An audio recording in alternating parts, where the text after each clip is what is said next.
കേരളത്തിലെ കത്തോലിക്ക ദേവാലയങ്ങളിൽ നിന്നും തിരുവോസ്തികൾ മോഷ്ടിക്കപ്പെട്ടുകൊണ്ടേയിരിക്കുന്നു. തേവര സെന്റ് ജൂഡ് ദേവാലയത്തിൽ കഴിഞ്ഞ ദിവസം ഉണ്ടായത് ആദ്യത്തെ സംഭവമല്ല. തൃശൂരിലും കണ്ണൂരിലും കേരളത്തിലെ പലയിടങ്ങളിലും ഉണ്ടായതിന്റെ ആവർത്തനം. സാത്താൻ ആരാധനയ്ക്കായി തിരുവോസ്തികൾ കടത്തിക്കൊണ്ടു പോകുമ്പോൾ അതിന്റെ സംരക്ഷണത്തിനായി പ്രത്യേകമായി ആളുകളെ വെക്കേണ്ട സ്ഥിതി, പ്രത്യേകമായി CCTV ക്യാമറകൾ വിശുദ്ധ കുർബാന നൽകുന്നിടത്ത് വെക്കേണ്ട സ്ഥിതി, ദേവാലയത്തിലെ ശുശ്രൂഷകളും വൈദികരും ജാഗ്രത പുലർത്തേണ്ട സ്ഥിതി, ഇതാ അടുത്ത കാലത്തായി കേരളത്തിൽ സംഭവിച്ച ചില തിരുവോസ്തി കവർച്ചാ ശ്രമങ്ങൾ.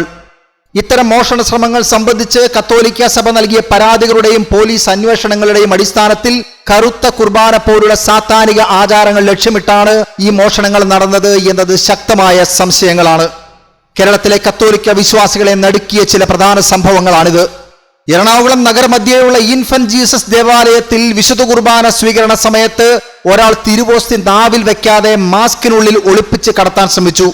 ഇയാളുടെ സംശയാസ്പദമായ നീക്കം ശ്രദ്ധയിൽപ്പെട്ട വിശ്വാസികൾ തടയാൻ ശ്രമിച്ചു എങ്കിലും ഇയാൾ ആളുകൾക്കിടയിലൂടെ ഓടി രക്ഷപ്പെട്ടു.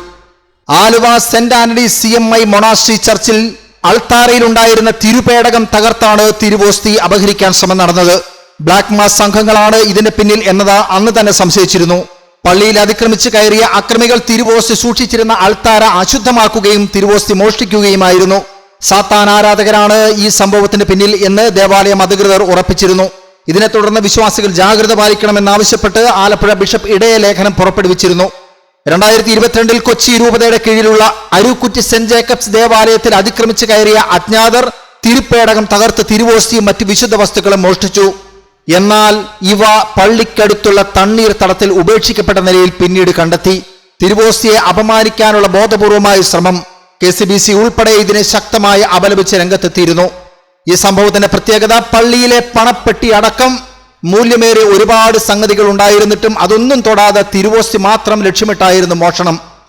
ആലപ്പുഴ വെള്ളിപ്പള്ളി സെന്റ് ഫ്രാൻസിസ് അസീസി ദേവാലയത്തിലും സമാനമായ രീതിയിൽ തിരുപ്പേടകം തകർത്ത് തിരുവോസ്തി അപഹരിക്കാനാണ് ശ്രമം നടന്നത്. കണ്ണൂർ അതിരൂപതയ്ക്ക് കീഴിലുള്ള കാരാപ്പറമ്പിലെ സെന്റ് ആന്റണീസ് കുരിശുപള്ളിയിൽ നിന്ന് തിരുവോസ്തി അടങ്ങിയ പാത്രം പൂർണ്ണമായി മോഷ്ടിക്കപ്പെട്ടു.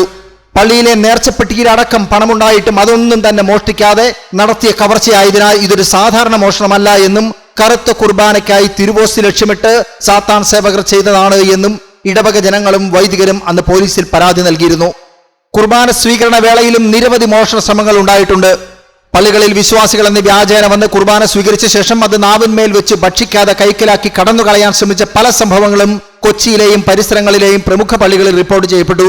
കൊച്ചിയിൽ സാത്താനിക ആരാധന കൂടുന്നു എന്ന തരത്തിലുള്ള റിപ്പോർട്ടുകൾ ഇതോട് ചേർത്ത് വായിക്കേണ്ടതുണ്ട്. എറണാകുളം ഇൻഫന്റ് ജീസസ് ചർച്ചിൽ സംഭവിച്ചത് വിശുദ്ധ കുർബാന സ്വീകരിച്ച ശേഷം മാസ്ക് താഴ്ത്താതെ തിരുവോസ്തി ഒളിപ്പിച്ച് കടത്താനുള്ള ശ്രമമായിരുന്നു. തൃശൂരിലും ഇത് തന്നെ സംഭവിച്ചു. ഇതേ തുടർന്ന് വൈദികർ തിരുവോസ്തി വിശ്വാസികൾ പള്ളിയിൽ വെച്ച് തന്നെ ഭക്ഷിക്കുന്നു എന്ന് ഉറപ്പുവരുത്താൻ സഭ കർശന നിർദ്ദേശം നൽകിയിട്ടുണ്ട്. തിരുവനന്തപുരം, കണ്ണൂർ, കൊച്ചി തുടങ്ങിയ സ്ഥലങ്ങൾ കേന്ദ്രീകരിച്ച് ഇത്തരം അദൃശ്യ ശക്തികളെ ആരാധിക്കുന്ന ഗ്രൂപ്പുകൾ സജീവമാണ് എന്ന വാർത്തകൾ വന്നതിനെ തുടർന്ന് കേരള കത്തോലിക്ക മെത്രാൻ സമിതിയും വിശ്വാസികൾക്കായി പ്രത്യേക മാർഗനിർദ്ദേശങ്ങൾ പുറപ്പെടുവിച്ചിരുന്നു. കോവിഡ് കാലത്തിന് ശേഷം പല പള്ളികളിലും തിരുവോസ്തി കൈകളിൽ നൽകുന്നതിന് പകരം ഇന്നത് നാവിൽ നേരിട്ട് നൽകുന്ന രീതിയിലേക്ക് ഇത്തരം സംഭവങ്ങൾ വീണ്ടും കാരണമായിട്ടുണ്ട്. തിരുവോസ്തി സൂക്ഷിക്കുന്ന സബേർണിയം എപ്പോഴും പൂട്ടി സുരക്ഷിതമായി വെക്കാനും പള്ളികളിൽ CCTV ക്യാമറകൾ സ്ഥാപിക്കാനും നിർദ്ദേശമുണ്ട്. വൈദികരുടെയും ശുശ്രൂഷികളുടെയും കർശന നിരീക്ഷണം കുർബാന സ്വീകരിച്ചതിന് ശേഷം വ്യക്തി അത് ഉടൻ തന്നെ ഉൾക്കൊള്ളുന്നുണ്ടോ എന്ന കാര്യത്തിലുണ്ട്. വിശുദ്ധ കുർബാന പവിത്രമാണ്. സാത്താൻ ആരാധകർക്ക് പോലും അത് മനസ്സിലായി കഴിഞ്ഞിരിക്കുന്നു. അതിനാൽ തന്നെ സാത്താനിക ആരാധനകൾക്കോ ലജ്ജാവഹമായ സാഹചര്യങ്ങൾക്കോ ഇടവരുത്താതെ ദിവ്യകാരുണ്യത്തെ സംരക്ഷിക്കാനുള്ള ബാധ്യത ഓരോ വിശ്വാസിക്കുമുണ്ട്.